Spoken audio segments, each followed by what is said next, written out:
룻기 1장 말씀을 오전에 살펴보았고요. 이 시간은 2장부터 마지막 장까지의 말씀을 쭉 살펴보도록 하겠습니다.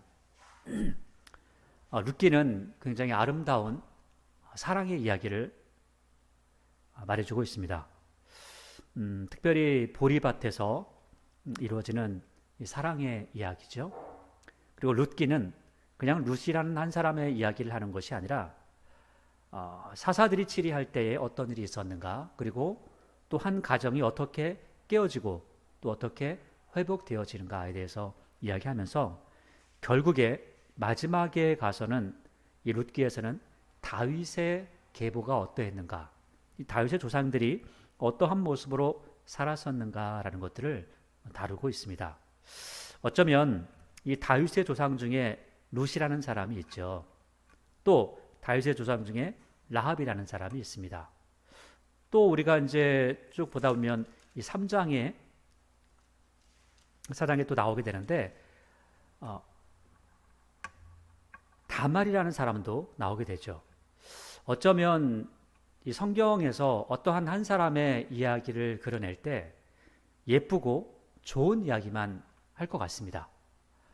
성경 전체를 들어서 우리는 하나님께서 하신 말씀이나 하나님께서 행하신 일들을 보면 좋은 일, 행복한 일, 그리고 하나도 불의가 없는, 아무런 문제가 없는 그런 일들만 기록하면 참 좋겠다 싶은데, 사실 창세기에서 계시록까지 보게 되면 부끄러운 일, 때로는 기록하지 않아도 좋을 일, 때로는 사람들이 몰랐으면 좋을 일, 이런 것들도 다 기록을 하고 있거든요. 그런 걸 보면 이 성경이 참 진실한 책이다. 어떤 면에서는 숨기고 싶고 감춰야 좀 좋을 일들까지도 다 드러내고 솔직하게 이러하다라는 것들을 보여주고 있죠. 심지어는 이 다윗의 족보를 이야기할 때도 이방 여인이 두 사람이나 나옵니다. 그 다윗의 할머니 올라가면 그렇다는 거죠.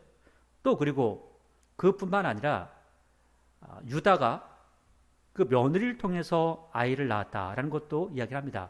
그게 실제로 그렇게 해라라고 하는 것이 아니라 그런 부끄러운 역사도 있었다라는 것들을 가감없이 기록을 하고 있다는 거죠. 그렇게 생각하고 보면 어쩌면 어떤 이들은 이렇게 생각을 합니다. 우리 어머니 때문에, 우리 할머니 때문에, 때는 우리 누구누구 때문에 내 인생이 이렇게 꼬였어 라고 생각을 하죠. 우리 어머니가 이랬더라면, 우리 할머니가 이랬더라면, 다윗 같은 경우도 그렇게 생각할 수 있겠죠. 야, 우리 조상 중에 말이야 다말 같은 사람이 없었더라면 생각할 수도 있겠죠.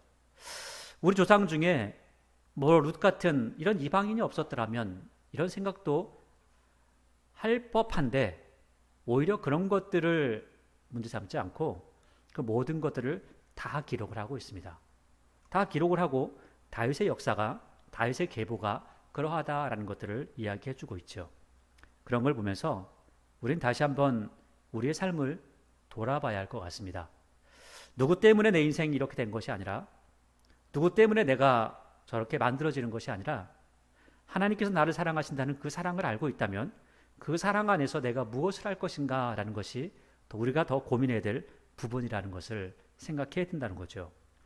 지금 내 처지가 어떠하든, 내 상황이 어떠하든 그 상황 속에서 하나님께서 나와 함께 하시는가, 과연 나는 하나님께서 함께 하시기에 부족함이 없는, 아니 하나님 앞에 조금은 덜 부끄러운 그런 모습은 아닌가, 우리 자신을 꼭 돌아보아야 한다는 것입니다. 오늘 룻이라는 사람의 이야기입니다. 룻기라고 해서 처음 성경이 시작을 하지만 처음 1장부터 시작하는 것은 엘리멜렉의 가정이고, 그 다음에 엘리멜렉의 나오미라는 사람이 거의 주된 역할을 하고 있습니다. 중간에 잠깐 룻이 또 나오지만 그 이후에 나오는 사람은 또 나오미입니다. 그래서 마지막에 모든 것이 끝나는 상황을 보면 나오미로 인해서 마지막 끝도 맺습니다. 그래서 어쩌면 이 안에서 룻이라는 사람이 주인공처럼 우리는 그렇게 보이지만, 또 한편으로 보면 나오미라는 사람이 어떻게 돌이켰는가라는 그런 부분까지도 우린 조금 더 깊이 살펴봐야 될 부분이라는 거죠. 왜냐하면 처음부터 룻기라고 해서 룻이라는 사람을 주인공으로 내세우는 것이 아니라 엘레멜렉이라는 사람을 이야기하지만 거기에 그의 아내였던 나오미가 어떻게 반응했는가, 그가 어떻게 하나님 앞에 다시금 돌아오게 되었는가, 그리고 돌아와서 어떻게 행했는가라는 것들을 이야기한다는 것이죠. 또 특별히 또 한 가지, 오전에도 잠깐 말씀드렸지만 꼭 기억하셔야 될 게 있습니다. 사사기를 보게 되면 사사기 초기에, 그러니까 이스라엘 백성들이 가나안 땅에 들어갔을 때에 가나안 땅에서 일어났던 일들이 있습니다. 그 일들이 여호수아가 그런 이야기를 하죠. 여호수아가 마지막에 너희들에게 내 유언을 한다. 나는 하나님을 섬길 것이다. 너희는 누구를 섬길 것인지 대답하고, 그리고 너희들이 만약에 가나안 신이 좋으면 그 신을 섬기든지 아니면 애굽 신이 좋으면 애굽 신을 섬겨라 라고 합니다. 그때 사람들이 말하기를 아니요, 우리는 당신이 섬기든 하나님을 섬기겠습니다 라고 하죠. 그런데 그 모든 상황 속에 다시 한번 뒤돌아서 보게 되면 여호수아가 살아있을 당시에도 많은 사람들이 하나님이 아닌 다른 신들을 섬겼다는 거죠. 그래서 사사기 17장 이후로 보게 되면 모세의 손자였던 요나단이라는 사람이 하나님을 섬기는 것이 아니라 하나님을 섬긴다고 하면서 이방 신상을 만들어 놓고 내가 하나님의 제사장으로 있다라고 이렇게 이야기를 합니다. 근데 그 사람이 어디 있는 사람이었냐면 베들레헴에 있던 사람이었다는 거죠. 베들레헴에 살던 사람이 하나님의 제사장으로서 제대로 살지 못하고 오히려 미가 집에서 신상을 세워놓고 하나님이라고 섬기는 그 이상한 일들을 하고 있다는 겁니다. 근데 오늘 일어난 사건도 마찬가지로 베들레헴이라고 하는 곳에서 일어난 하나의 사건이라는 거죠. 그러니까 사사기에서 이야기하는 베들레헴에서 일어나는 베들레헴에 살았던 한 레위인이 있고, 그 레위인이 그렇게 타락했음에도 불구하고 오늘 룻기 속에 나오는 오늘 그 2장부터 2장 1절에 나오는 한 사람이 있죠. 2장 1절을 보니까 이렇게 나옵니다. 나오미의 남편 엘리멜렉의 친족인데 유력한 자가 있으니 그 이름은 보아스더라. 그러니까 보아스라는 사람도 있다는 겁니다. 그러니까 우리가 오전에 좀 잠깐 살펴보았지만 다윗의 족보를 쭉 보면서 보니까 다윗의 족보 중에 이 보아스라는 사람, 그래서 이 보아스라는 사람의 삶을 보게 되면 오히려 이 살몬이라고 하는 사람이 아버지가 되는데, 살몬이 가나안 땅에 들어가서 보아스를 낳았다면 그 보아스는 사사기 가장 초기에 일어났던 일이라는 거죠. 그 초기에 일어났던 일들 중에 어떤 레위인은 자기가 먹고 살 게 없어서 다른 어떤 사람의 집에 들어가서 거기에서 한 가정의 제사장으로서 있었다는 거죠. 하나님을 섬기는 것이 아니라 우상을 만들어 놓고 우상을 섬겼던 그 사람이 바로 모세의 손자였다는 것이고요. 오늘 여기 살몬의 아들이었던 보아스라고 하는 사람은 그 안에 들어가서, 살몬의 사람은 들어가서 자녀를 낳았는데 보아스를 낳았죠. 근데 오늘 이 보아스의 모습을 보면 기가 막힌 점을 볼 수가 있습니다.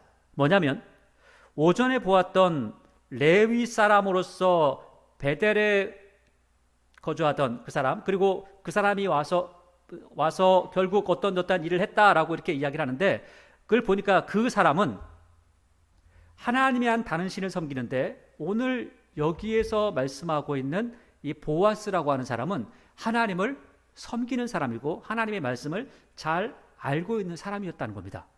자, 그러니까 한 공간에 살고 한 곳에 살고 있는 것 같은 그런 사람들이지만, 가까운 곳 살고 있는 그런 사람들이지만, 어떤 사람은 제사장임에도 불구하고 하나님을 알지 못하고 하나님을 떠나서 엉뚱한 일을 하는 사람이 있고, 또 어떤 사람은 제사장이 아님에도 불구하고 하나님 말씀에 집중하고 하나님을 사랑하는 사람이 있었다는 겁니다. 그게 바로 오늘 말씀 속에 나오는 2장의 보아스라고 하는 사람이라고 하는 거죠. 자, 2장 1절을 보겠습니다. 나오미 남편 엘리멜렉의 친족입니다. 이 친족 중에 유력한 자라는 것은 여러분들이 그 기드온이라고 할 때 기드온을 바라보고 하나님께서 너는 큰 용사라고 하죠. 그 단어하고 똑같습니다. 큰 용사, 그러니까 유력한 자, 힘이 있는 사람, 모든 것을 할 수 있는 그런 존재라고 하는 거죠. 그래서 2절에 보니까 모압 여인 룻이 나오미에게 이르되 원하건대 내가 밭으로 가서 내가 누구에게 은혜를 입으면 누구에게든지 은혜를 입으면 그를 따라서 이삭을 죽겠나이다. 그러니까 먹고 살아야 되니까요.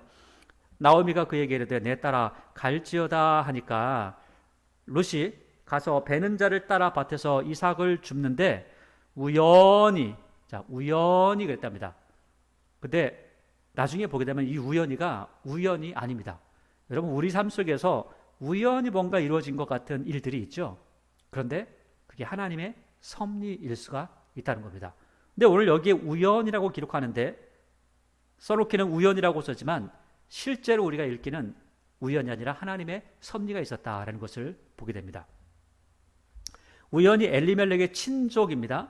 친족이면 굉장히 가까운 관계라고 하는 거예요. 가까운 관계라고 하는 이 친족이라고 하는 게 친족이라는 사람 중에 보아스라고 하는 사람이 있었다는 거죠. 그래서 4절에 마침 보아스가 베들레헴에서부터 와서 베는 자들에게 이르되, 자, 베들레헴에서부터 왔습니다. 와서 베는 자들에게 말을 합니다. 여호와께서 너희와 함께 하시기를 원하노라. 그러니까 그 밭의 주인이 거기에서 일하고 있는 종들에게 또는 뭐 일을 잠깐 동안 부려먹는 사람들에게 이야기하는 거죠. 당신들에게 하나님의 은혜가 있기를 바랍니다. 근데 여기 이제 자기의 종들이 많이 있었던 거예요. 그들이 대답하되 여호와께서 당신에게 복 주시기를 원합니다. 참 노사관계가 좋죠. 자, 서로가 서로를 사랑하는 관계라는 거죠. 5절에 보니까 보아스가 베는 자들을 거느린 사환에게 이르되, 그러니까 베는 사람들이 있고 또 그 사람들을 부리는 한 사람이 있는 거죠. 그러니까 여기에 이 사환이라고 하는 것은 주인은 아니지만 사람들을 부려먹는 그러한 존재죠. 그 중간에 뭐 우리 다른 말로 하면 뭐 공장장 이런 식으로 이야기할 수도 있겠죠. 뭐라고 하냐면 이는 누구의 소녀냐, 어떤 잘 그동안 못 보던 아이가, 그러니까 작은 동네니까 사람들을 다 알 수가 있는데 보니까 못 보던 아이가 갑자기 와 있는 거죠. 그래서 이 소녀가 누구냐 하니까 6절에 베는 자를 거느린 사환이 대답하여 이르되, 이는 나오미와 함께 모압 지방에서 돌아온 모압 소녀인데, 그러니까 이 사람은 모압 사람입니다 라고 이야기하는 거죠. 그러니까 그의 말이 나로 베는 자로 따라서 단 사이에서 이삭을 죽게 하소서 하였고 아침부터 와서 잠시 집에서 쉰 외에 지금까지 계속 중이니이다. 그러니까 지금 아침부터 이삭을 주러 나가지고 잠깐 동안 집에 가서 너무 힘들어요. 잠깐 동안 쉬고 올게요. 잠깐 쉬고 다시 왔어요. 그러니까 오랫동안 쉰 게 아니라 잠깐 동안 아주 굉장히 가까운 지역이었나 봐요. 쉬고 왔는데 쉬지 않고 일을 합니다. 그러니까 지금 이 사환이 하는 말이 뭐라고 하는 거냐면, 쟤는 외국인데요. 와가지고 성실하게 일하고 있습니다 라고 하죠. 그러니까 여러분 이 성실하다는 것은 굉장히 중요한 의미를 갖습니다. 이 모든 사람들에게 사랑받는 방법이 무엇이냐라고 한다면 그 중에 하나가 이 성실한 겁니다. 성실하게 할 때 사람들의 눈에 굉장히 사랑스럽게 보이는 거죠. 그러니까 성실하게 하는 그 모습을 보고 여기서 어떤 사람이 와가지고 그냥 아이고 뭐 춥다가 귀찮아 힘들어 하면서 자기가 그 뭐 흔히 사람들이 하는 말로 농땡이를 칠 수 있는데 그러지 않았다라는 거죠. 그러니까 8절에 보아스가 룻에게 이르되 내 딸아 들으라. 이 사람이 벌써 이 모압 사람이 왔다라는 것도 들었을 것이고요. 나오미가 왔다라고 하는 말로 들었을 겁니다. 그러면은 나오미라고 하는 사람이 누군지, 그리고 엘리멜렉의 부인이라는 것과 자기가 어떠한 일들을 행해야 되는지까지도 다 생각을 하고 있었을 겁니다. 근데 마침 또 거기 와서 일을 하고 있으니까 또 보아스가 아무래도 마음이 가는 거죠. 왜냐하면 친족이니까요. 뭐 생년부재 사람이 아니니까 그 친족의 며느리니까 그렇습니다. 그래서 8절에 보아스가 룻에게 이르되 내 딸아 들으라. 그러니까 지금 내 딸아 하는 거 보니까 굉장히 많은 나이가 굉장히 어린 여자아이가 있는 겁니다. 그러니까 우리는 뭐 결혼하면은 지금 한 30에 40대 결혼할 거야. 그게 아니고요. 이 당시에는 10대 후반 그리고 20대 초반까지는 결혼을 다 했으니까 굉장히 어린 나이인 거죠.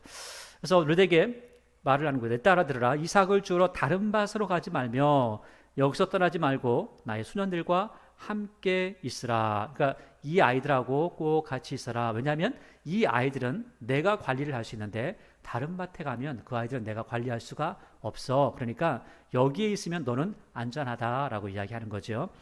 그리고 9절에 그들이 베는 밭을 보고 그들을 따르라. 내가 그 소년들에게 명령하여 너를 건드리지 마라. 너를 희롱하지 마라. 너 남편 없다고 우습게 보지 마라. 라고 이야기를 해놨다는 거예요. 그리고 목마르면 너 오전에 너 물도 못 마시고 있었니? 혹시 그렇다면 가서 물 마시고 싶으면 가서 물을 꼭 마셔야 된다. 그리고 그릇을 가서 소년들이 기러운 것을 마실지니라 하는지라. 10절에 룻이 엎드려 얼굴을 땅에 대고 절하며 그에게 이르되, 그러니까 룻도 굉장히 예의가 있는 거죠. 그냥 그 자리에서 예 알았어요 하면 될 텐데 아니고 엎드려서 굉장히 예의를 갖추는 겁니다. 그리고 나서 말하기를 나는 이방 여인이거늘. 자기가 이방 여인이라는 것을 밝히고, 물론 그 사람도 알고 있지만 다시 한번 이야기해요. 나는 이방 여인이어서 당신에게 이런 사랑을 받을 이유가 없는데 당신이 어찌하여 내게 은혜를 베푸시며 나를 돌보시랄까 하니까 11절 보아스가 그에게 대답하여 이르되 내 남편이 죽은 후로 내가 시어머니에게 행한 모든 것과 내 부모와 고국을 떠나 전에 알지 못하던 백성에게로 온 일을 내게 분명히 알려줬느니라. 그러니까 보아스가 다 들었다는 거예요. 다 알았다는 거죠. 그리고 여기서 밭을 베고 지금 벼를 베고 있을 때, 보리를 베고 있을 때 지금 뒤에서 죽고 있는 저 소녀가 아마도 그 아이 아닌가라고는 생각을 하면서 물어본 거겠죠. 그래서 모든 것들을 다 알고 있다라고 하는 겁니다. 그러면서 12절에 여호와께서 내가 행한 일에 보답하시기를 원하며, 그러니까 지금 이 룻이 행하는 모든 일들이 사람들이 보기에 굉장히 좋아 보인다라고 이야기하는 겁니다. 사람들이 보기에 좋아 보이면 하나님께서도 보시기에 굉장히 좋은 일이겠죠. 물론 악한 일을 하면서 사람들이 보기에 좋다 그렇게 하면 안 되고요. 사람들이 보기에 참 선한 일을 하면 그렇다는 겁니다. 그래서 12절에 여호와께서 내게 행한 일에 보답하시기를 원하며 이스라엘의 하나님 여호와께서 그의 날개 아래 보호를 받으러 온 내게 온전한 상 주시기를 원하노라 하는지라. 그러니까 지금 여기에 나오미를 따라온 것을 보아스도 그렇게 이야기하는 겁니다. 네가 너의 신을 버리고 지금 하나님 날개 아래에 있는 거야. 하나님께서 너를 돌보시는 거지. 네가 그런 신앙이 있기 때문에 따라온 거잖아. 그렇기 때문에 하나님께서 너에게 상 주시기를 바란다. 이렇게 이야기를 하고 있는 거죠. 그러니까 지금 룻이 그냥 아무런 잠깐 짧은 시간 하나님을 알았을지 모르지만 하나님을 향한 그런 믿음이 없었다면 따라올 수 없다라는 것들을 거듭해서 밝혀주고 있는 겁니다. 13절에 룻이 이르되 내 주여 내가 당신께 은혜 입기를 원하나이다. 그렇죠? 은혜 입지 않으면 죽죠. 그러니까 다시 한번 이야기하는 거예요. 나는 당신의 하녀 중에 하나와도 같지 못하오나. 자, 자기 스스로를 굉장히 낮추고 있죠. 하녀 중에도 나는 아무런 능력을, 아무런 힘을 발휘할 수 없는 그런 존재입니다. 자기는 이렇게 낮춥니다. 그런데 나중에 보면 보아스가 굉장히 높여주는 것을 볼 수가 있습니다. 그 이야기를 3장 11절에서 이야기인데 그 부분 다룰 때 다시 한번 살펴보겠습니다. 그리고 나서 당신이 이 하녀를 위로하시고 마음을 기쁘게 하는 말씀을 하셨나이다. 제가 정말 힘들고 어려웠는데 당신이 이렇게 말씀해 주셔서 내가 너무 즐겁습니다. 아니 사실 인간적으로 얼마나 힘들겠어요? 아무도 알지 못하는데, 어머니만 아는데, 밖에 나가면 사람들이 다 손가락질 하는데 얼마나 힘들었겠어요? 그런데 오늘 유력한 사람 중에 한 사람인 보아스는 와서 오히려 위로해주고 칭찬해주는 모습이 있으니까 얼마나 기뻤겠습니까? 14절에 식사할 때 보아스가 룻에게 이르되 이리로 와서 떡을 먹으며 내 떡 조각을 초에 찍으라 하므로 룻이 곡식 빼는 자 곁에 앉으니 그가 볶은 곡식을 주매 룻이 배불리 먹고 남았다라고 하죠.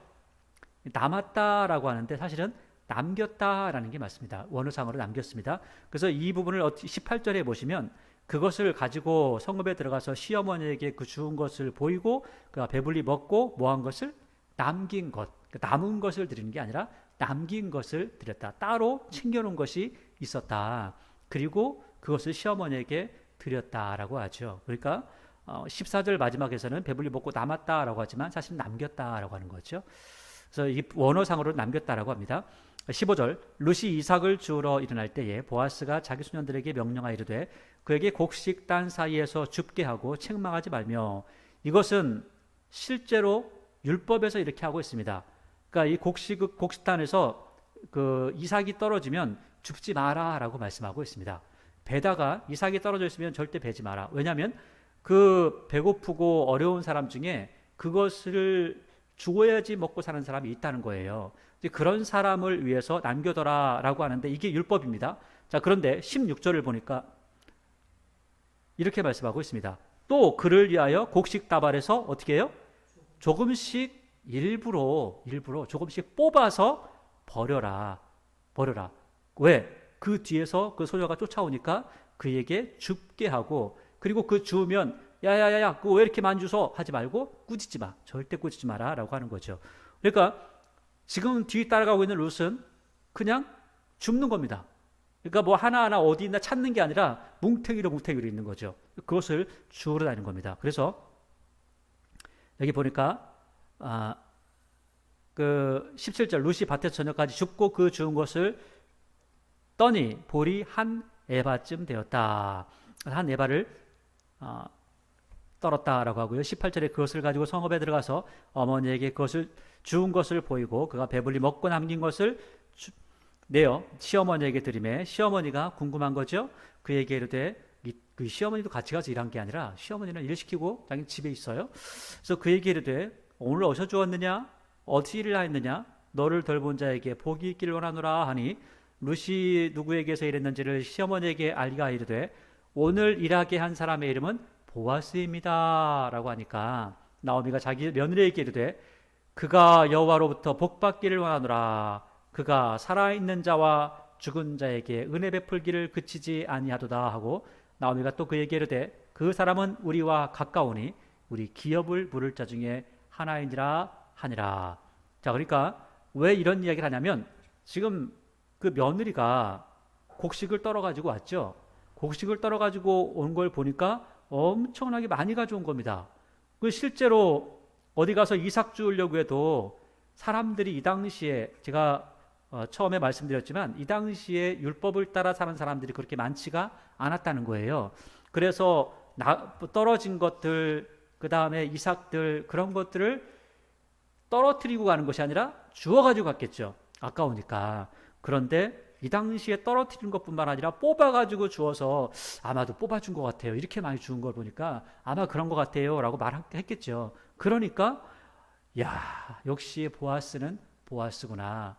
역시 대단한 사람이다 라고 하면서 그 말을 하는 겁니다. 그가 살아있는 자와 죽은 자에게 은혜 베풀기를 그치지 아니하였구나. 우리는 살아있고 엘리멜렉은 죽었고 그럼에도 불구하고 그 친족에게 사랑을 더하는 게 그 사람의 성품이구나 하면서 그러면서 하는 말이 그는 우리의 기업을 물을 자 중에 하나다라고 합니다. 기업을 물을 자다라고 하니까 그 기업을 물을 자 하면은 무엇을 이야기하냐면 제가 오전에도 말씀드렸죠. 그러니까 가장 형제가 몇 명이 있다면 첫째가 아이를 낳지 못하고 죽게 되면 둘째가 들어가서 형수에게 아이를 하나 낳게 하는 겁니다. 그리고 큰 형이 가질 모든 재산을 그 아이에게 주어서 어머니와 함께 살 수 있도록 해주는 겁니다. 그게 기업 물을 자. 그래서 아이를 낳게 해주는 사람이라고 하는 거죠. 자, 그래서 이 부분에 대해서 이제 구약 성경에서 어떻게 이야기하나라는 것들을 볼 수가 있는데 레위기서 25장을 한번 보도록 하겠습니다.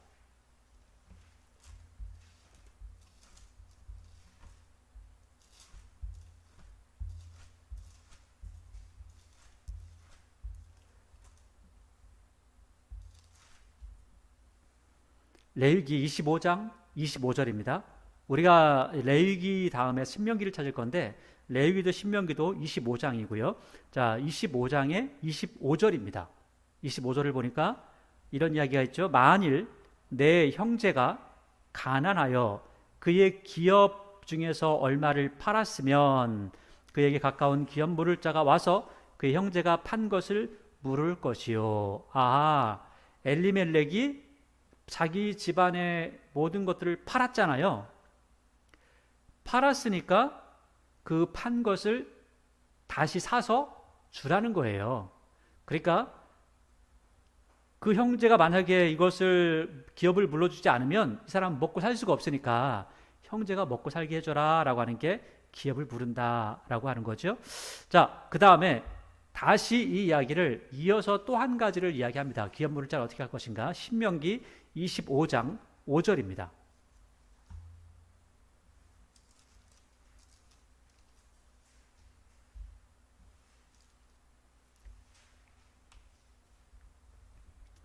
오전에 이야기했던 유다의 아들 엘오난에 대해서 이야기했었죠. 그 이야기하고 맞물려서 들어가는 이야기입니다. 신명기 25장 5절을 보니까 이렇게 이야기하죠. 형제들이 함께 사는데 그 중 하나가 죽고 아들이 없거든. 자, 보세요. 지금 엘리멜렉이 죽고 그 아들 말룬도 죽고 아들이 없죠. 아들이 없으니까 없거든 그 죽은 자의 아내는 나가서 타인에게 시집가지 말 것이요. 왜냐하면 그 기업이 그 가정이 완전히 끝나니까 그의 남편의 형제가 그에게로 들어가서 그를 맞이하여 아내로 삼아 그의 남편의 형제된 의무를 그에게 다 행할 것이요. 그 여인이 낳은 첫 아들이 그 죽은 형제의 이름을 잊게 하여 그 이름이 이스라엘 중에서 끊어지지 않게 할 것이니라. 그 다음에 그러나 그 사람이 만일 형제를 맞이하기를 즐겨하지 아니하면 이렇게 해라 라고 하면서 구절을 보니까 이렇게 하죠. 그의 형제의 아내가 장로들 앞에서 그에게 나아가 그의 발에서 신을 벗기고 그의 얼굴에 침을 뱉으며 이르기를 그 형제의 집을 세우기를 즐겨 아니하는 자에게 이같이 할 것이라. 이스라엘 중에서 그의 이름을 신벗김 받은 자의 집이라 부를 것이라. 수치스럽게 해라. 형제를 돌보지 않으면 이렇게 수치당하게 해라. 형제가 못 살면 함께 잘 살게 해줘라 라고 하는 이야기를 하고 있는 겁니다. 자, 이런 이야기를 하고 있는 중에 이 이야기가 바로 오늘 보았던 2장 20절의 이야기입니다. 기업 물을 자 중에 하나다라고 이야기를 하고 있는 거죠. 그래서 21절에 모압 여인 루시 이르되 그가 내게 또 이르기를 내 추수를 다 마치기까지 너는 내 소년들에게 가까이 있으라 하더이다 하니. 자, 그러면 추수를 언제까지 마치냐? 보리밭이 있고요, 밀밭도 있습니다. 그래서 그 이야기를 계속해서 하고 있어요.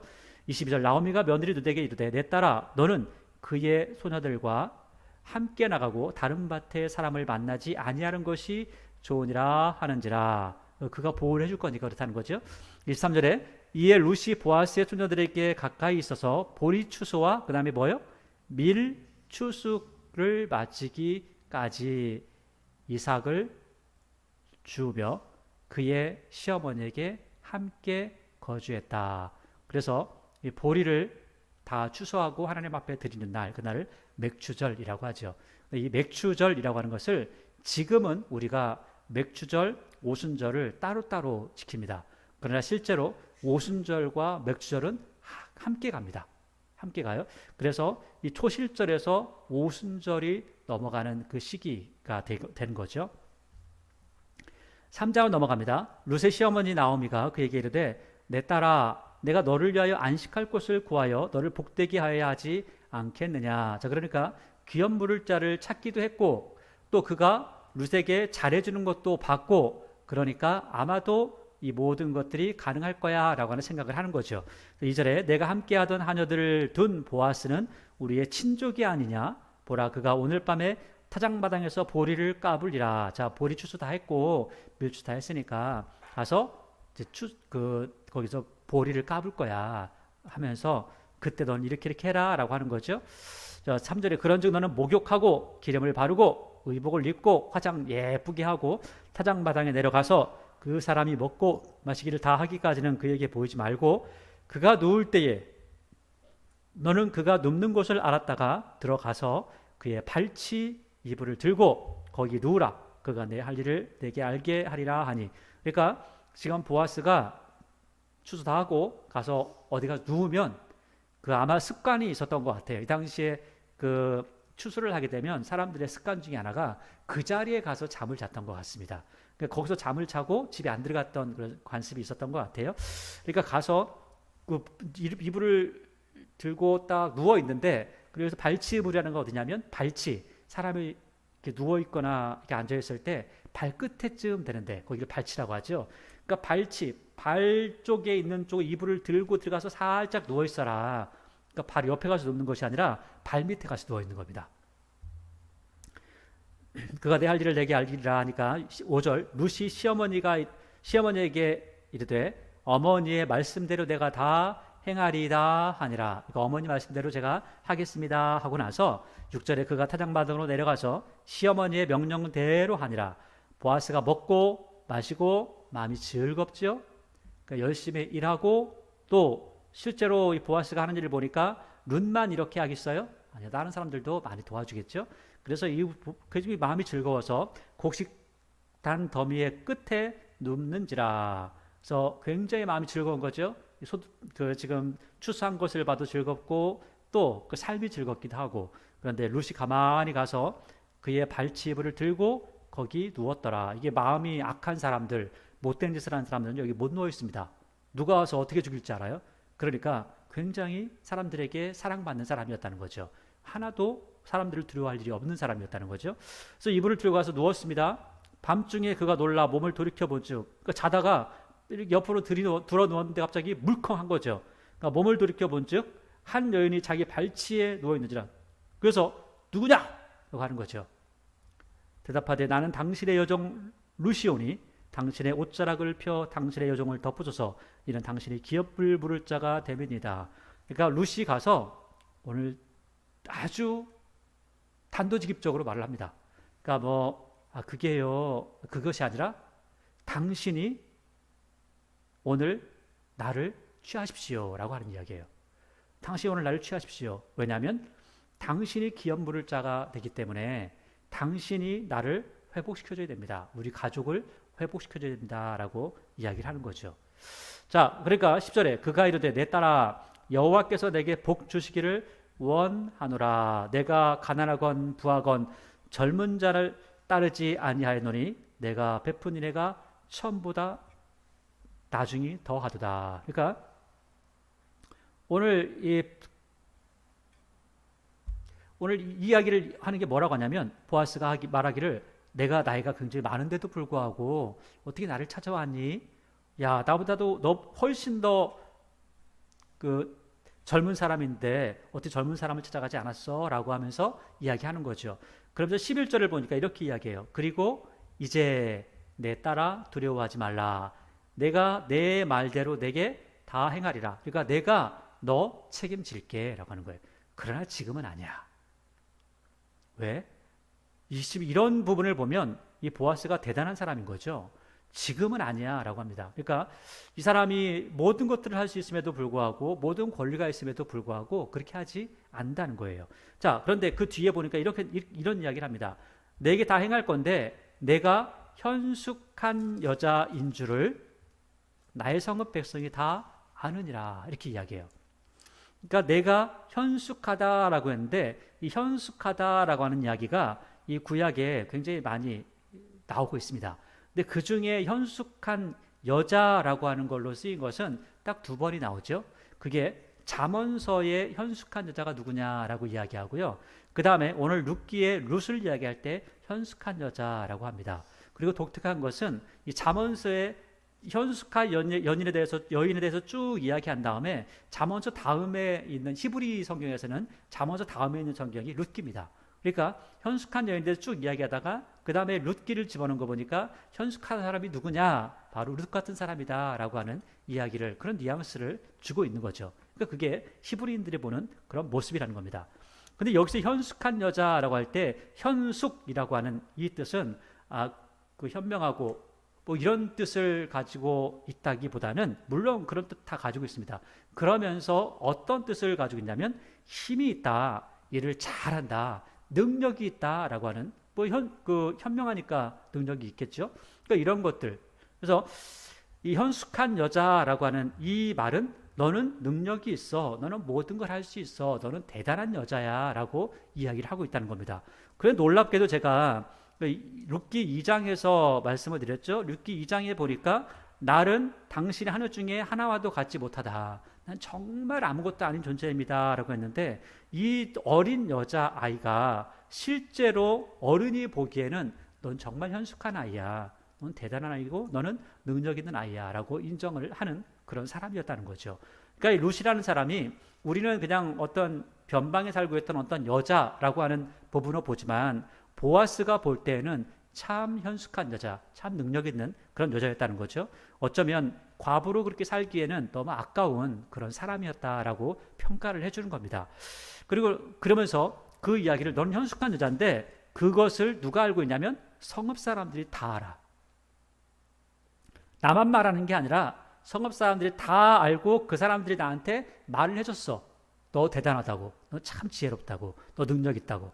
그러면서 12절에 참으로 나는 기업을 부를 자야. 나 너희 기업 부를 자 맞다. 근데 기업 부를 자로서 나보다 더 가까운 사람이 있으니 이 밤에 여기서 머물라. 아침에 그가 기업 물을 자의 책임을 내게 이행하려 하면 좋으니 그가 그 기업을 부를 자의 책임을 행할 것이니라. 만일 그가 기업 부를 자의 책임을 내게 이행하기를 기뻐하지 아니하면 여호와께 살아계심을 두고 맹세하노니 내가 기업 부를 자의 책임을 내게 이행할 거야. 걱정하지 마라. 그리고 누웠다가 이따가 조금 동틀 때 깜깜할 때 그때 가라 라고 하는 거죠. 그러니까 아마 그 다음부터는 잠을 잤겠어요? 잠을 얼마나 잤겠습니까? 아마 얘기를 많이 하지 않았을까요? 아무리 누워있어도 그게 참 서로가 잠자기가 참 애매하죠. 그래서 아마 다 잠을 못 잤을 것 같습니다. 14절 룻이 새벽까지 그의 발치에 누웠다가 사람이 서로 알아보기 어려울 때 일어났으니 보아스가 말하기를 여인이 타작마당에 들어온 것을 사람이 알지 못하여야 할 것이라 하였습니다. 보아스가 이르되 내 겉옷을 펴서, 이 남자가 여자를 참 배려를 잘해주죠.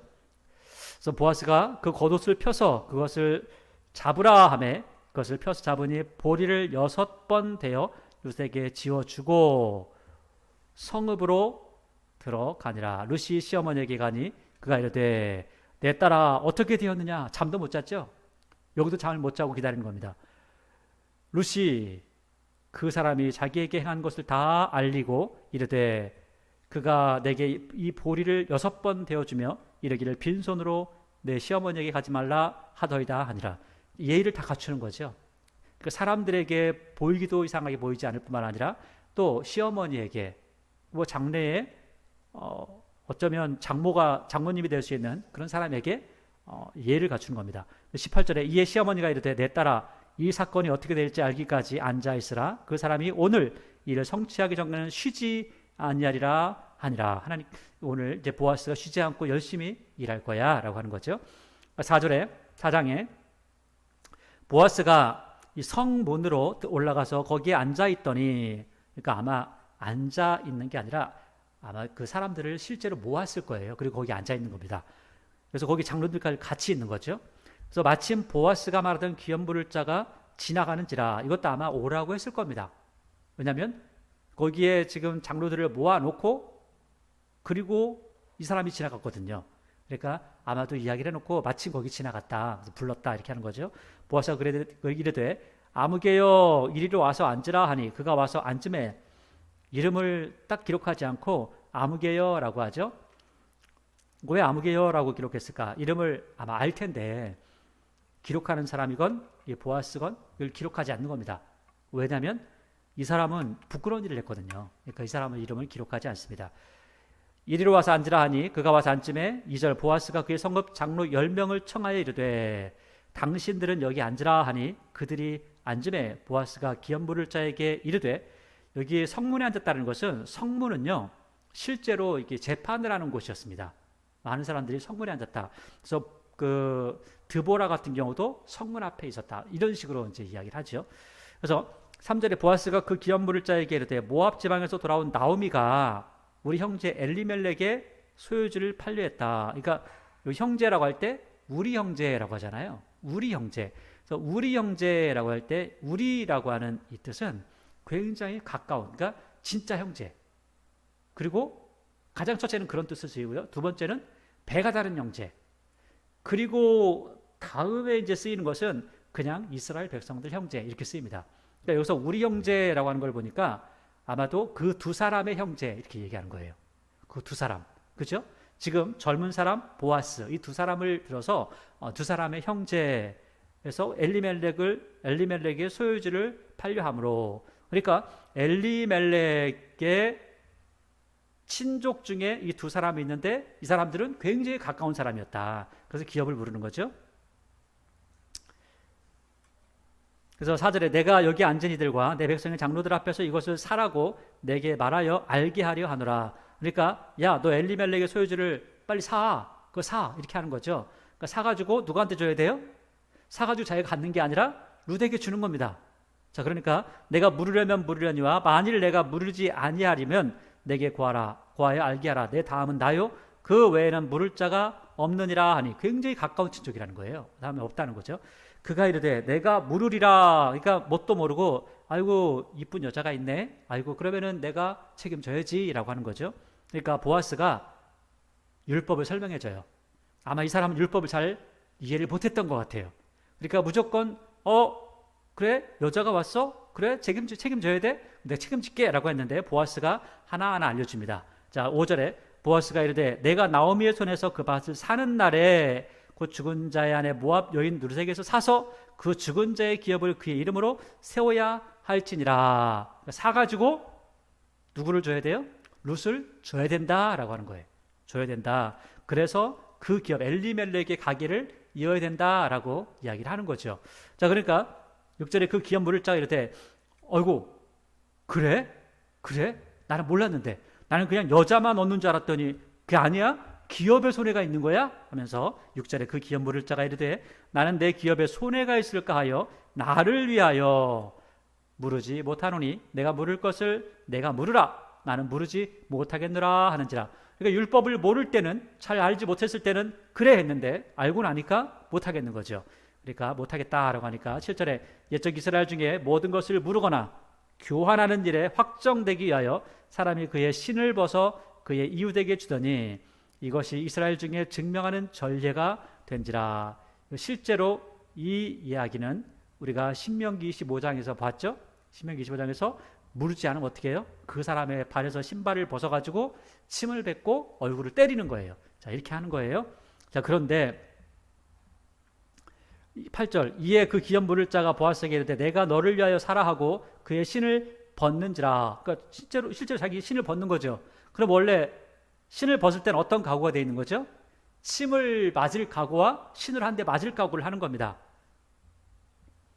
9절에 보아스가 장로들과 모든 백성에게 이르되 내가 엘리멜렉과 기련과 말륜에게 있던 모든 것을 나오미의 손에서 산 일이 너희가 오늘 증인이 되었고 또 말륜의 아내 모압 여인 룻을 사서 나의 아내로 맞이하고 그 죽은 자의 기업을 그의 이름으로 세워.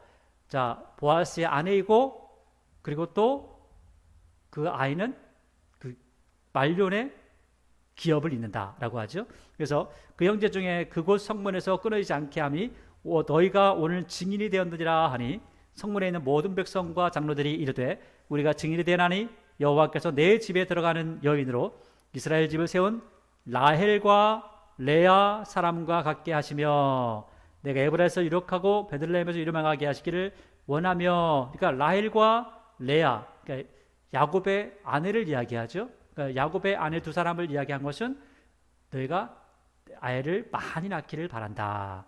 다자였으면 좋겠다라고 하는 거죠. 그 다음에 베들레헴에서 유명했으면 좋겠고 12절 여호와께서 이 젊은 여자로 말미암아 내게 상속자를 주사 내 집이 다말이 유다에게 낳은 베레스의 집과 하시기를 원하노라. 그러니까 굉장히 유명한 그런 사람이 됐으면 좋겠어 라고 하는 거죠. 근데 한편으로 보면 여기에 이름들이 등장하는 사람들을 보면 그 라헬과 레아 같은 경우는 그렇다 쳐도요. 그 뒤에 다말이라고 하는 사람은 그렇게 자랑스러운 사람은 아니죠. 여기 이렇게 나오고 있습니다. 그래서 그 다음에 유다에게 낳아준 베레스의 집과 같게 하시기를 원하노라. 이에 보아스가 룻을 맞이하여 아내로 삼고 그에게 들어갔더니 여호와께서 그에게 임신하게 하심으로 그가 아들을 낳은지라. 여인들이 나오미에게 이르되 찬송할지어다. 여호와께서 오늘 내게 기업 물을 자를 없게 하지 아니하셨도다. 그 이 아이의 이름이 이스라엘 중에 유명하게 되기를 원하노라. 이는 내 생명의 회복자이며 내 노년의 봉양자라. 곧 너를 사랑하며 7 아들보다 귀한데 며느리가 낳은 자라 하니라. 자 그러니까 아마도 여기에 보아스의 이야기를 쭉 이야기하는데 보아스의 처나 또는 보아스의 아이를 따로 이야기하지 않습니다. 그러니까 아마도 이렇게 연세가 늦었으니까 결혼은 했을지 모르지만 자녀는 없었던 것 같습니다. 그리고 룻을 통해서 아마 자녀를 낳았기에 이 보아스에 대한 계보를 그러니까 이 계보를 따져갈 때 실제로는 이 말론 그다음에 엘리멜렉으로 나가야 되는데 엘리멜렉의 주장이 누군지 잘 모르죠. 전혀 모릅니다. 그래서 이 계보를 따질 때는 보아스의 아들로서 이렇게 그 보아스의 또는 아내로서 이렇게 취해서 결국은 계보를 이어나가는 것을 볼 수가 있죠. 자, 그리고 또 특이한 것은 지금까지는 보아스와 룻에 대한 이야기만 나왔었는데 갑자기 지금 14절부터 이야기하는 것은 나오미에 대해서 또 이야기하고 있습니다.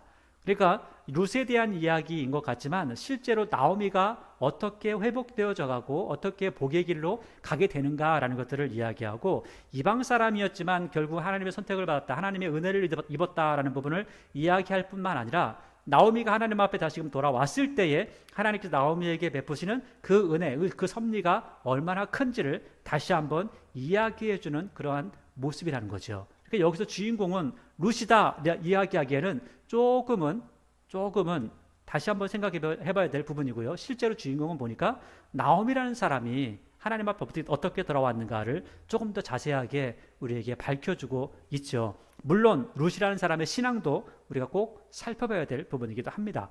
그래서 15절에 다시 한번 이야기하죠.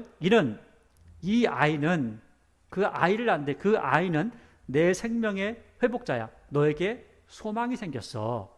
너 하나님을 찾아서 믿음을 찾아서 여기에 오고 나니까 이 베들레헴에 오고 나니까 이 베들레헴에서 하나님을 믿는 믿음이 회복되고 또 이제는 너의 며느리를 통해서 소망이 생기기 시작하더니 사랑할 존재가 생겼잖아. 그러니까 믿음과 소망과 사랑이 다 회복되어지는 거죠. 모든 것들을 잃었던 사람이 룻이라는 한 사람을 통해서 또 하나님께서 베푸신 그 은혜 가운데 이 믿음, 소망, 사랑이 다 회복되어졌다라는 것들을 이야기합니다.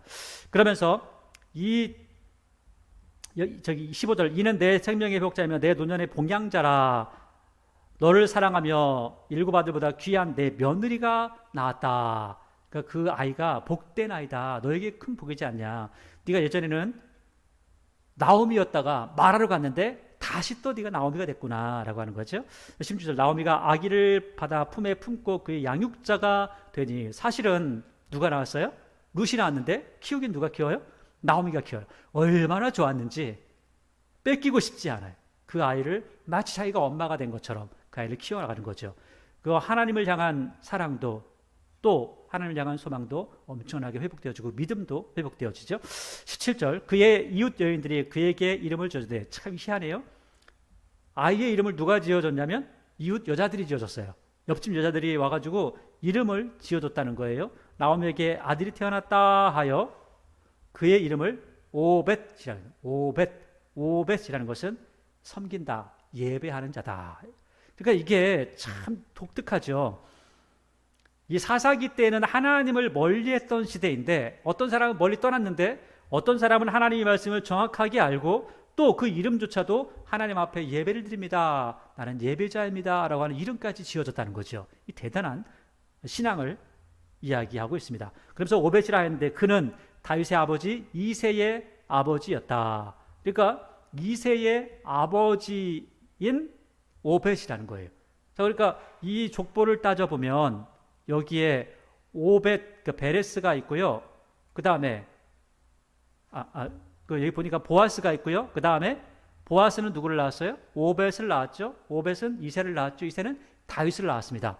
그러니까 이 이야기가 360년 안에 다 들어가야 된다는 거예요. 나중에 엘리까지 들어가면 훨씬 더 길어지겠죠.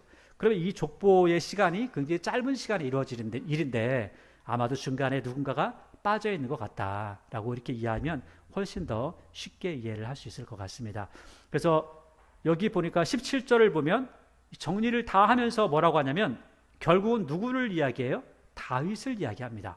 그러니까 지금 이 룻기에서 가장 첫째는 여기에서 이야기하는 나오미가 하나님 앞에 어떻게 돌아오는가, 하나님께서 어떻게 회복하시는가를 이야기하고, 둘째는 룻이라는 사람이 하나님을 어떻게 믿고 그 믿음 안에서 어떻게 만들어져 가는가, 가정을 세워가는가, 그것을 이야기하고, 또 세 번째에서 이야기하는 것은 이 모든 일들은 누구 가정의 이야기였다는 거죠? 다윗 족보의 이야기였다라는 것을 이야기하는 겁니다. 그래서 18절에 베레스의 계보는 이러한데 베레스는 헤스론을 낳고 헤스론은 람을 낳고 람은 아미나답을 낳고 아미나답은 나손을 낳았고 나손은 살몬을 낳았고 살몬은 보아스를 낳았고 보아스는 오벳을 낳았고 오벳은 이새를 낳고 이새는 다윗을 낳았더라. 그래서 룻기가 끝납니다. 룻기가 끝나면서 결국 드러나는 그 이름은 룻이 아니라 다윗이라는 사람이 드러나게 되는 거죠. 근데 우리가 오늘 이 말씀을 전체 보면서 룻기는 사랑이 회복되는 그러한 말씀을 이야기하고 있습니다. 그리고 믿음과 소망의 회복도 말씀하고 있죠. 자, 하나님을 섬기고 하나님을 따르는 이들에게 하나님께서 어떠한 은혜를 베푸시는가를 이야기하고요. 또 한편으로 가장 처음에 얘기한 것은 하나님을 떠나는 이들에게 하나님께서 어떠한 징계를 내리는가에도 말씀하고 있습니다. 그리고 그러면서 결과적으로는 다윗이 이러한 신앙의 기반 속에서 자라왔다라는 것도 우리에게 알려주고 있는 거죠. 우리는 룻기를 바라보면서 어떠한 한 사람의 영웅의 이야기를 듣거나 또 어떠한 한 사람의 어떠한 멋진 이야기를 듣고 그 사람이 이렇게 했어라고 하는 것들을 보는 것이 아닙니다. 신앙은 실제로 우리의 삶을 이야기하는 거죠. 실제 우리의 삶이 굉장히 고통스럽고 어렵지만 어려운 가운데 만났던 하나님, 오늘 그 하나님은 룻의 하나님이었죠. 굉장히 어려운 가운데 오자마자 남편이 죽는 가운데 또 그런 가운데도 만났던 그 하나님, 그 하나님을 붙들었을 때에 주시는 하나님의 은혜가 얼마나 컸는지, 하나님께 베푸신 그 기적이 얼마나 아름다운지를 우리에게 다시 한번 말씀해주고 있다고 하는 거죠. 오늘 말씀을 읽는 여러분들과 제 마음속에 하나님을 향한 뜨거운 사랑이 넘쳐나기를 바랍니다. 처음부터 끝까지, 아니 우리가 죽는 날까지 하나님을 놓치는 일이 절대로 없기를 바랍니다. 때로 우리에게 어려운 일이 있을지도 모릅니다. 그건 아무도 모르죠. 그러나 하나님께서는 우리와 늘 동행한다는 그 사실을 잊지 마시기 바랍니다. 그래서 하나님께서 우리와 늘 동행하시기에 하나님께 주신 은혜를 맛보고 하나님 앞에 더욱더 감사하며 하나님을 찬양하기에 오늘 룻기가 고백하는 하나님, 모든 것들을 회복하시는 하나님, 모든 것들을 주장하시고 인도하신 하나님, 그 하나님의 인도하심과 또한 여러분들을 향한 큰 사랑을 받아들이는 귀한 은혜가 여러분과 제 안에 넘쳐나기를 바랍니다. 기도하겠습니다.